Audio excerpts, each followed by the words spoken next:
యేసుక్రీస్తు అపోస్తలుడైన పేతురు, తండ్రి అయిన దేవుని భవిష్యత్ జ్ఞానమును బట్టి ఆత్మ వలని పరిశుద్ధత పొందిన వారై విధేయులగుటకును, యేసుక్రీస్తు రక్తము వలన ప్రోక్షింపబడుటకును ఏర్పరచబడిన వారికి, అనగా పొంతు, గలతీయ, కప్పదొకియ, ఆసియా, బితునియ అను దేశములయందు చెదరిన వారిలో చేరిన యాత్రికులకు శుభమని చెప్పి వ్రాయినది. మీకు కృపయు సమాధానమును విస్తరిల్లునుగాక. మన ప్రభువు యేసుక్రీస్తు తండ్రి అయిన దేవుడు స్తుతింపబడునుగాక. మృతులలో నుండి యేసుక్రీస్తు తిరిగి లేచుట వలన జీవముతో కూడిన నిరీక్షణ మనకు కలుగునట్లు, అనగా అక్షయమైనదియు నిర్మలమైనదియు వాడబారనిదియునైన స్వాస్థ్యము మనకు కలుగునట్లు ఆయన తన విశేష కనికరము చొప్పున మనలను మరలా జన్మింపజేసెను. కడవరి కాలమందు బయలుపరచబడుటకు సిద్ధముగానున్న రక్షణ మీకు కలుగునట్లు విశ్వాసము ద్వారా దేవుని శక్తిచేత కాపాడబడు మీ కొరకు ఆ స్వాస్థ్యము పరలోకమందు భద్రపరచబడి ఉన్నది. ఇందువలన మీరు మిక్కిలి ఆనందించుచున్నారు గాని అవసరమును బట్టి నానా విధములైన శోధనల చేత ప్రస్తుతమున కొంచెము కాలము మీకు దుఃఖము కలుగుచున్నది. నశించిపోవు సువర్ణము అగ్ని పరీక్ష వలన శుద్ధపరచబడుచున్నది గదా. దానికంటే అమూల్యమైన మీ విశ్వాసము ఈ శోధనల చేత పరీక్షకు నిలిచినదై యేసుక్రీస్తు ప్రత్యక్షమైనప్పుడు మీకు మెప్పును మహిమయు ఘనతయు కలుగుటకు కారణమగును. మీరాయనను చూడకపోయినను ఆయనను ప్రేమించుచున్నారు. ఇప్పుడు ఆయనను కన్నులారా చూడకయే విశ్వసించుచు మీ విశ్వాసమునకు ఫలమును, అనగా ఆత్మరక్షణను పొందుచు చెప్పనశక్యమును మహిమాయుక్తమునైన సంతోషము గలవారై ఆనందించుచున్నారు.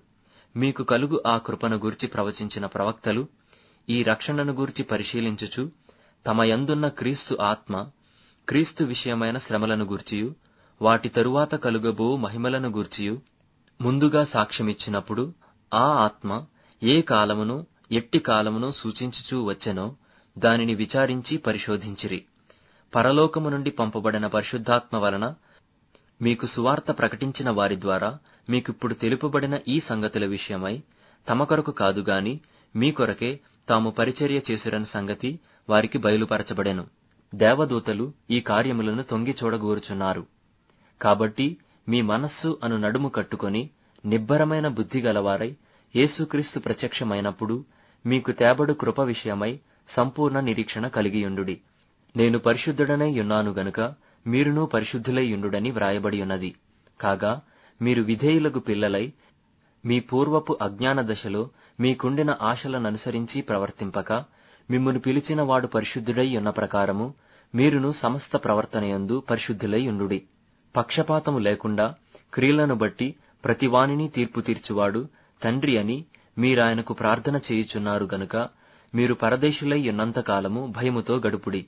పితృపారంపర్యమైన మీ వ్యర్థ ప్రవర్తనను విడిచిపెట్టునట్లుగా వెండి బంగారముల వంటి క్షయ వస్తువుల చేత మీరు విమోచింపబడలేదు గాని అమూల్యమైన రక్తము చేత, అనగా నిర్దోషమును నిష్కళంకమునగు గొర్రెపిల్ల వంటి క్రీస్తు రక్తము చేత విమోచింపబడితిరని మీరెరుగుదురు గదా. ఆయన జగత్తు పునాది వేయబడక మునిపే నియమింపబడెను గాని తన్ను మృతులలో నుండి లేపి తనకు మహిమనిచ్చిన దేవుని ఎడల తన ద్వారా విశ్వాసులైన మీ నిమిత్తము కడవరి కాలములయందు ఆయన ప్రత్యక్షపరచబడెను. కాగా మీ విశ్వాసమును నిరీక్షణయు దేవునియందు ఉంచబడి ఉన్నవి. మీరు క్షయబీజము నుండి కాక శాశ్వతమగు జీవము గల దేవుని వాక్యమూలముగా అక్షయ బీజము నుండి పుట్టింపబడిన వారు గనుక నిష్కపటమైన సహోదర ప్రేమ కలుగునట్లు మీరు సత్యమునకు విధేయులవుట చేత మీ మనస్సులను పవిత్రపరచుకొనిన వారయ్యుండి యొకనినొకడు హృదయపూర్వకముగాను మిక్కటముగాను ప్రేమించుడి. యాలయనగా సర్వ శరీరులు గడ్డిని పోలినవారు. వారి అందమంతయు గడ్డి పువ్వు వలె ఉన్నది. గడ్డి ఎండును, దాని పువ్వును రాలును. అయితే ప్రభువు వాక్యము ఎల్లప్పుడూ నిలుచును. మీకు ప్రకటింపబడిన సువార్త ఈ వాక్యమే.